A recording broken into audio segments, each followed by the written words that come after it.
오늘 하나님께서 우리에게 주시는 말씀은 신약성경 마태복음 9장 35절에서 10장 1절까지의 말씀입니다.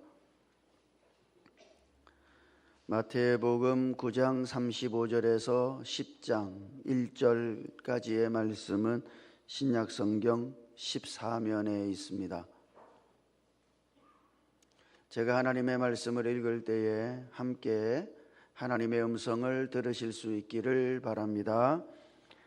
예수께서 모든 도시와 마을에 두루 다니사 그들의 회당에서 가르치시며 천국 복음을 전파하시며 모든 병과 모든 약한 것을 고치시니라.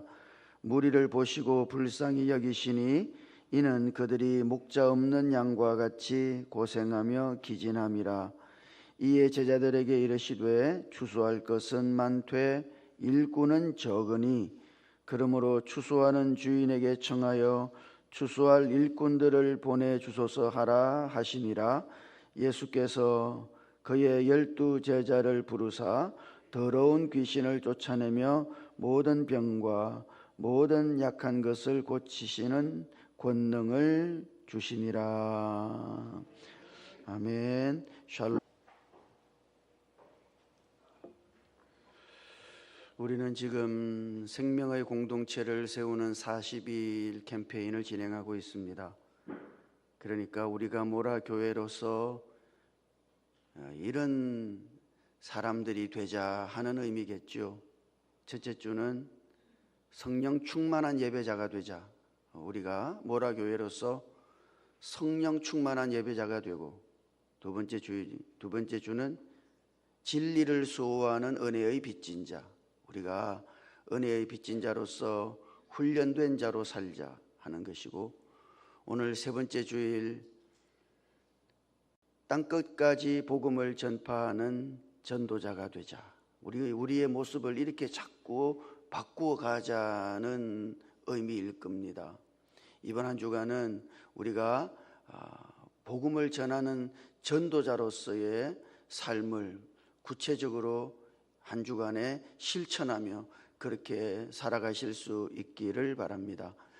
서울에 올라가면 올림픽 대로라는 큰 길이 있어요.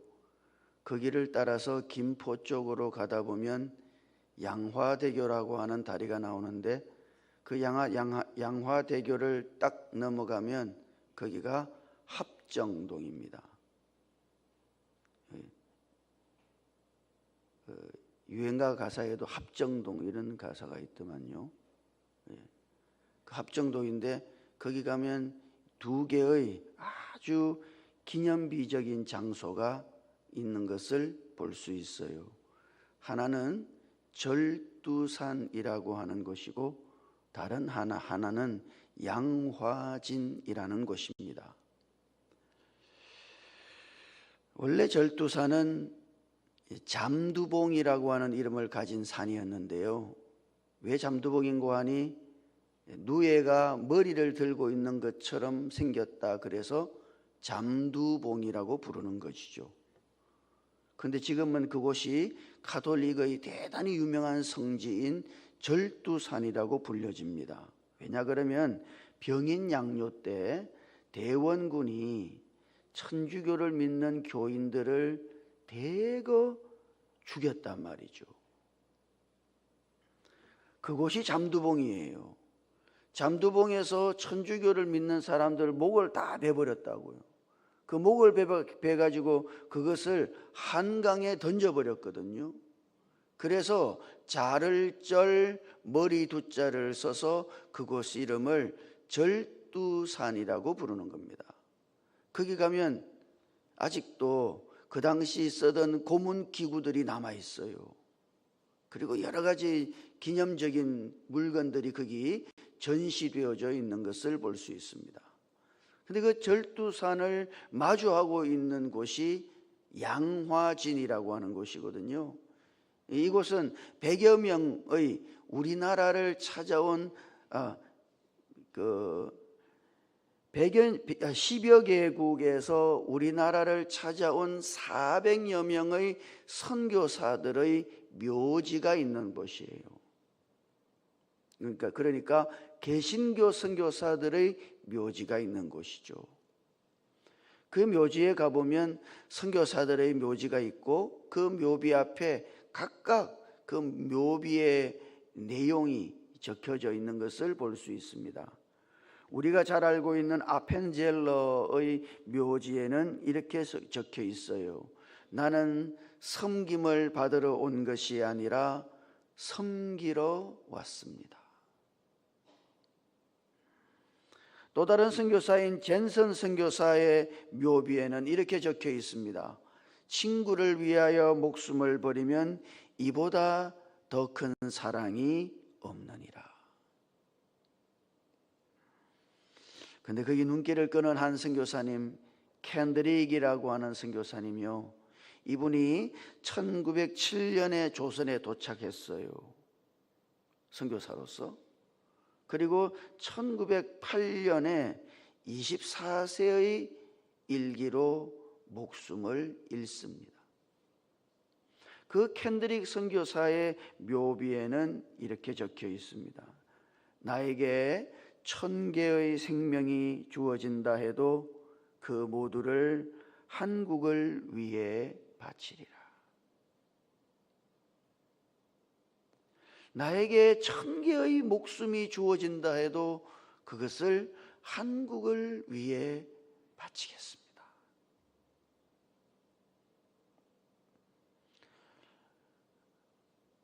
지난 금요일이 3.1절이었지 않습니까? 우리나라의 독립운동에 가장 큰 역할을 했던 분들도 사실은 선교사님들이었죠.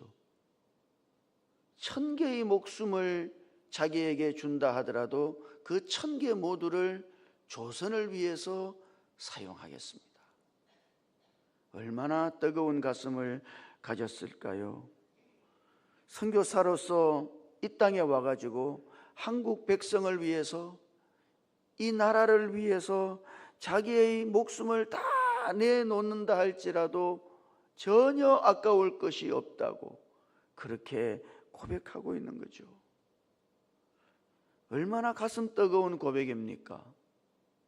오늘 우리가 읽은 말씀 36절을 읽어보면 예수님께서 이렇게 말씀하셔요. 무리를 보시고 불쌍히 여기시니 이는 그들이 목자 없는 양과 같이 고생하며 기진함이라. 주님이 무리를 보셨는데 그 무리를 불쌍히 여기셨다고. 그게 가장 중요한 말은 여기 불쌍히 여기셨다는 이 말이에요. 우리는 이 말을 단순히 가여워라, 불쌍해라, 이 정도를 생각합니다만, 여기 불쌍하게 여기다는 이 말은 헬란말로 스프랑클리조마이라는 말입니다. 이 말은 공관복음에서만 딱 나와요. 마태복음에 5번, 마가복음에 4번, 누가복음에 3번. 딱 공관복음에서만. 그것도 사실 거의 모두가 예수님과 관련한 말씀에서 기록되어져 있는 것을 볼 수 있어요. 예를 들면 예수님께서 오병이어의 기적을 베푸시기 전에 자기 앞에 찾아온 그 많은 무리들을 보시고 불쌍히 여기셨죠. 거기 불쌍히 여긴다는 말이 여기 불쌍히 여긴다는 말과 똑같은 스플랑크니조마이라는 말이에요. 자, 여기 이 스플랑크니조마이라는 이 말, 이 말은 원래가 심장이나 내장을 가리키는 말에서 왔습니다. 그러니까 이 말은 그냥 불쌍히 여긴다는 말이 아니고 속이 끓는다는 이야기인 거예요. 우리말에도 그런 말 있지 않습니까? 단장이라고.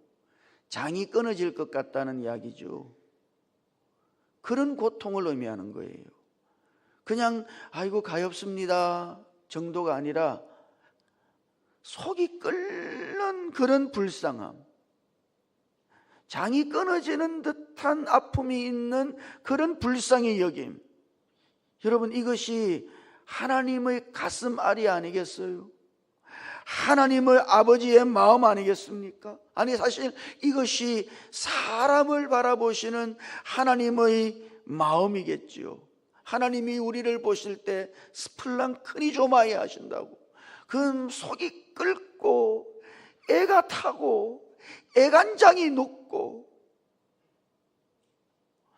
장이 끊어질 듯한 그런 고통으로 우리를 보실 때 그렇게 그런 마음으로 불쌍히 여기신다는 이야기예요. 이것이 주님의 마음이에요. 스플랑크니조마이. 주님은 이 마음을 가지셨기 때문에 하늘 보좌를 버리시고 이 땅에 오신 것입니다. 가슴 속에 스플랑크니조마이의 마음이 있었기 때문에 주님은 사람들을 불쌍히 여기시고 그들의 필요를 채워주신 거예요. 스플랑크니조마이, 이 마음이 있었기 때문에 주님은 십자가에 달려서 우리를 위해서 죽으신 거예요. 주님의 모든 길에는 이 마음이 있는 거예요. 스플랑크니조마이. 장이 끊어질 듯한 그런 아픔과 고통 속에 가진 불쌍히 여김, 이것이 우리를 향하신 주님의 마음인 것이죠. 그리고 또한 오늘 우리들 모두를 향하여, 우리가 이 세상을 향하여 스플랑크니조마이의 마음을 가지고 살라고 주님께서는 우리들에게 도전하고 계신 것입니다. 하나님은 우리가 전지전능한 사람이 되기를 원하지 않아요. 어떤 문제든지 착착 해결해 주고 그런 능력 있는 사람이 되기를 원하시는 게 아닙니다. 어떤 초월적인 능력을 이 땅에 베푸는 그런 사람이 되기를 원하시는 것도 아니에요.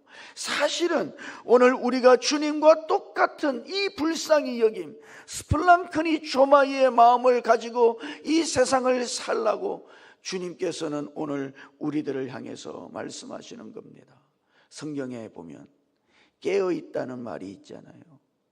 주님도 깨어있으라 그렇게 말씀하셨고, 그 깨어있다는 뜻이 어떤 뜻이에요?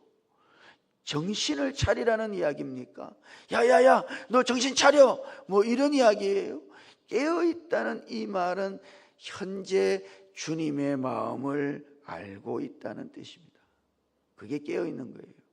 만약 우리가 주님의 마음을 모른다면 사실 어둠 속에 있고 캄캄함 속에 있는 것이죠.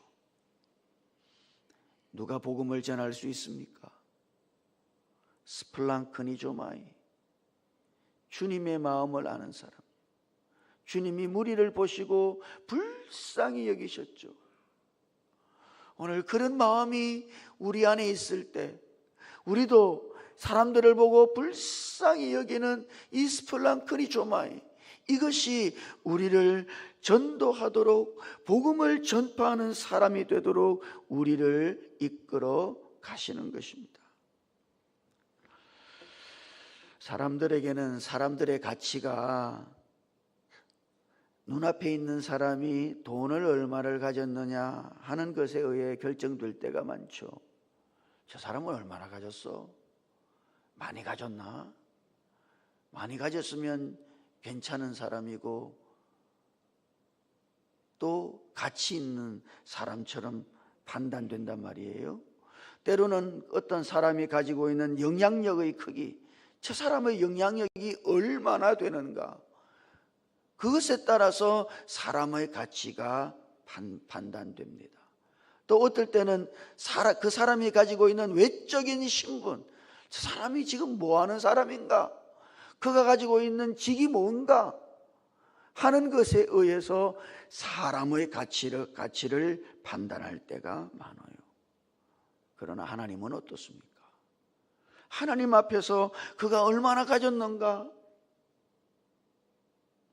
그가 얼마나 큰 영향력이 있는가, 그리고 그가 얼마나 나은 사회적인 지위를 가지고 있는가 하는 것이 무슨 소용이 있겠어요? 그거는 사람의 가치가 아니다. 하나님이 사람을 보실 때요, 주님은 딱 이렇게 보시죠. 이 사람은 잃어버린 영혼인가, 구원받은 영혼인가. 가장 불쌍한 사람은 잃어버린 영혼이에요. 가질 것 다 가지고 있습니다만, 이 땅에서 누릴 것 다 누리고 있습니다만, 그것 때문에 오히려 그 영혼이 잃어버린 영혼일 때, 그 영혼이 가장 불쌍한 영혼이다. 아무것도 아니에요. 하나님 앞에서 그 사람이 가지고 있는 가방끈이라는 것도 그거 아무것도 아니에요. 그가 가지고 있는 재산의 정도도 그거 아무것도 아니에요. 여러분은 어떻게 생각하십니까? 여러분들은 사람들을 보실 때 무엇을 보시나요? 아, 그가 얼마나 가졌는가? 그는 얼마나 배웠는가? 이 사람이 얼마나 큰 영향력을 가지고 있는가 하는 것입니까? 아니, 주님은 그렇지 않아요. 이 영혼은 잃어버린 영혼인가? 그래서 주님께서 이 땅에 오신 이유를 말씀하실 때 주님이 이렇게 말씀하시잖아요. 내가 인자가 온 것은 잃어버린 자를 찾아 구원하려 함이니라. 그분은 스플랑크니 조마이로 이 땅에 오셔서, 그런 마음으로 이 땅에 오셔서 사람들을 불쌍히 여길 때 뭘 불쌍히 여겨요? 예, 그가 잃어버린 영혼이기 때문에요. 잃어버린 영혼인가, 잃어버린 영혼이 아닌가? 여러분이 사람을 만날 때마다 이걸 생각해야 돼요. 저 사람은 잃어버린 영혼인가, 잃어버린 영혼이 아닌가? 제가 일전에 이런 영화 이야기를 한번 한 적이 있습니다만, 영화 스필버그 감독의 유명한 영화 있잖아요. 라이언 일병 구하기라는 영화. 2차 대전이 이제 막바지로 치닫고 있던 중에 미국 행정부에서는 전사자 통보 업무를 진행하고 있었습니다. 이 전쟁에서 대개 아드님이 돌아가셨습니다. 그걸 이제 통보하는 거죠. 그렇게 통보하려고 하다가 보니까 충격적인 사실 하나를 발견해요. 한 라이언가에 4명의 아들이 모두 참전을 한 겁니다. 그런데 며칠 시차를 두고 3명의 아들이 전사한 거예요. 그 어머니는 어떻겠어요?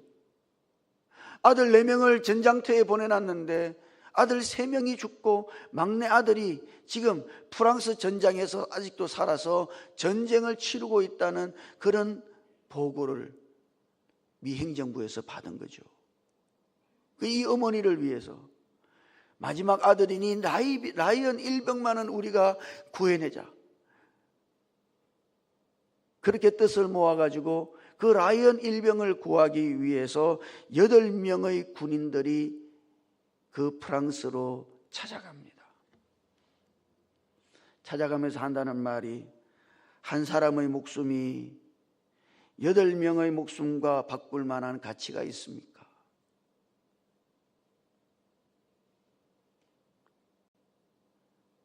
그 부대를 이끌었던 밀러라고 하는 대위는 그렇다. 한 사람의 가치, 한 사람의 목숨이 8명의 목숨보다 귀할 수 있다. 그리고 그 라이언 일병을 구하기 위해서 찾아갔습니다. 프랑스 전장에 갔는데 거기서 8명의 대원 중에 한 사람씩 죽어갔던 것이죠. 마지막 전투에서 라이언 일병만 살리고 밀러와 그리고 그의 대원 7명은 모두 전사합니다. 그리고 그 밀러 대위가 라이언 일병에게 이렇게 물어요.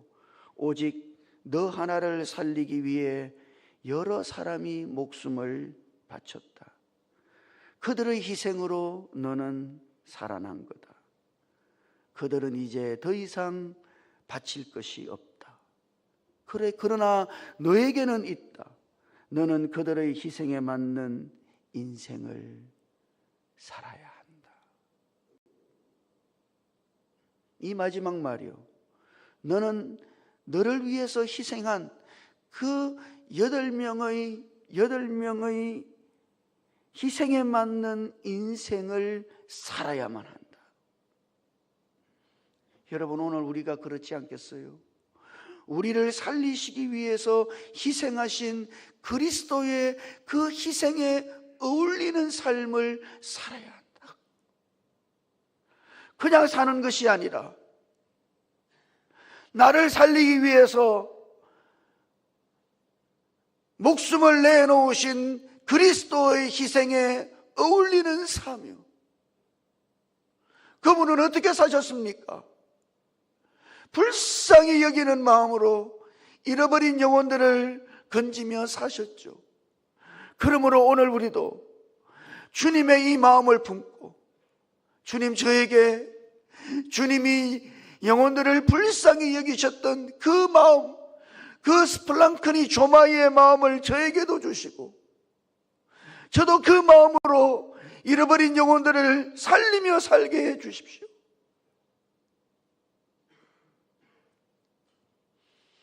이것이 우리를 위해 목숨을 내놓으신 주님의 희생에 걸맞는 인생이다. 오늘 말씀에서 주님은 이 시기를 가리켜서 추수의 때라고 말씀하십니다.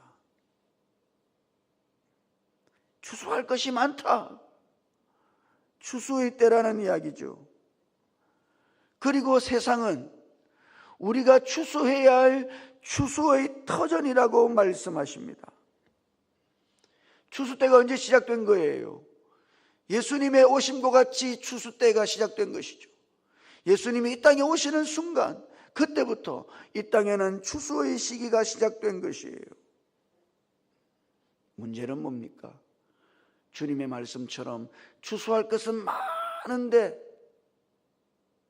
일꾼이 부족하다는 거, 추수할 때가 무르익었는데 추수할 일꾼이 부족하다는 거, 추수 때가 되었는데 아직 추수 때인지를 알지 못하고 분별하지 못하는 사람들이 많다는 거. 그래서 37절에 이렇게 말씀하십니다. 이에 제자들에게 이르시되 추수할 것은 많되 일꾼은 적으니. 추수할 것은 많은데 일꾼이 적으니. 여러분, 이것이 주님의 탄식이잖아요. 그리고 그 뒤 38절을 읽어보면 38절에서는 이렇게 말씀하십니다. 그러므로 추수하는 주인에게 청하여 추수할 일꾼들을 보내주소서 하라 하시니라. 너희가 아버지께 청해라. 추수하는 주인이신 하나님께 너희가 요청해라. 추수할 일꾼을 보내어달라고 요청하라고 주님이 그렇게 우리들을 향해 명령하시죠. 주님께서 기도의 내용을 가르쳐 주신 적이 2번 있습니다. 이렇게 기도해라. 그건 얼마나 중요한 기도예요. 주님께서 가르쳐 주신 기도, 우리가 자주 고백하잖아요. 주님께서 가르쳐 주셨으니까 너희는 이렇게 기도해라 가르쳐 주셨으니까 그 기도는 얼마나 중요한 기도일까요? 그러면 나머지 한 가지는 뭐예요? 오늘 우리가 읽었던 마태복음 9장 38절, 이것이 주님께서 2번째 가르쳐 주신 기도의 내용입니다. 추수하는 주인에게 청하여 기도하라는 이야기죠. 뭐 하라고? 추수할 일꾼을 보내어 주소서. 오늘 우리가 그렇게 기도해야 한다고.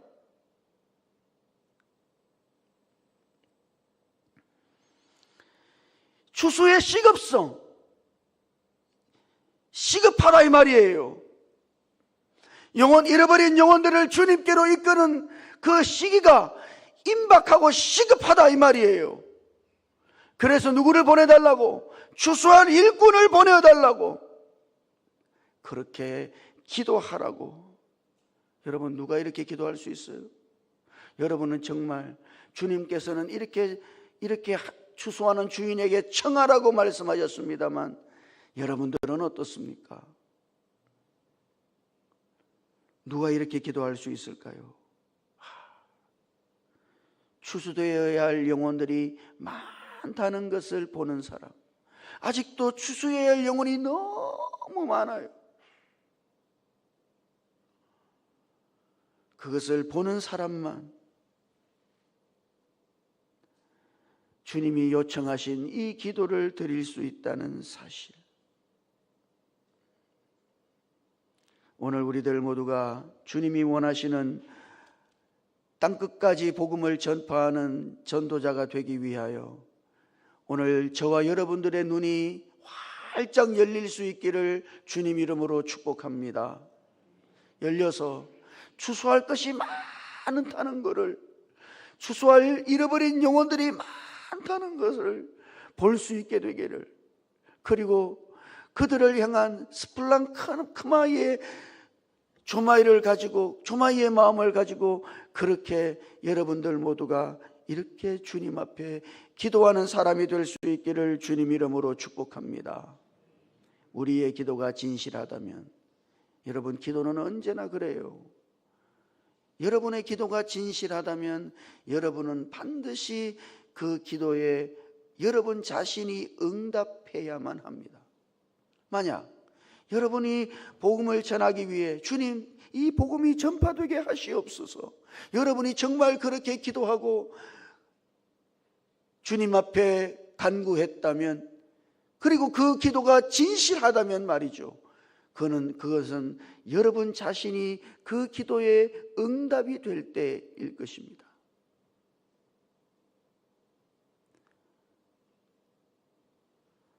그래서 예수님께서는 추수하는 주인에게 청하여 일꾼을 보내어 주소서 하라, 너희들이 그렇게 기도해라, 그렇게 말씀하시고 나서 마태복음 10장에서는 예수님의 제자들을 이스라엘 잃어버린 자들에게로 보내고 계신 것을 볼 수 있잖아요. 기도했지, 그래 너희 기도가 진실하다면 네가 바로 그 기도의 응답일 수 있어야 한다.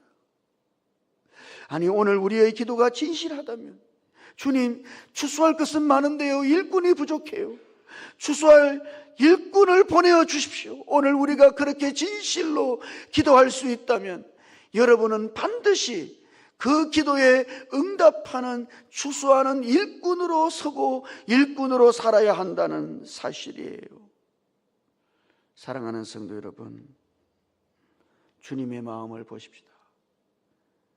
주님은 이 무리를 보시고서 불쌍히 여기셨어요. 스플랑크니조마이, 가슴이 끓고 속이 타고 장이 끊어질 듯한 아픔 속에서 주님은 그들을 불쌍히 여기셨어요. 그리고 오늘 우리를 향해 동일하게 이 마음을 가지라, 이 마음을 품으라고 말씀하십니다. 그리고 이 마음을 품고 주님의 마음을 가진 전도자로 우리가 이 세상 속에 살라고, 추수할 것이 많은 이 세상 속에서 진정한 추수꾼으로 살라고 주님은 오늘 우리들을 향해 말씀하십니다. 오늘 우리들 모두가 주님의 마음을 가진 그런 전도자들, 스플랑크니 조마이의 마음을 가진, 불쌍히 여기는 마음을 가진, 잃어버린 영혼들을 향한 그런 마음을 가진 복음을 전하는 전도자들이 될 수 있기를 주님 이름으로 축복합니다. 기도하십시다. 주님, 무리를 보시고 불쌍히 여기신 그 주님의 마음을 우리들에게도 주시옵소서.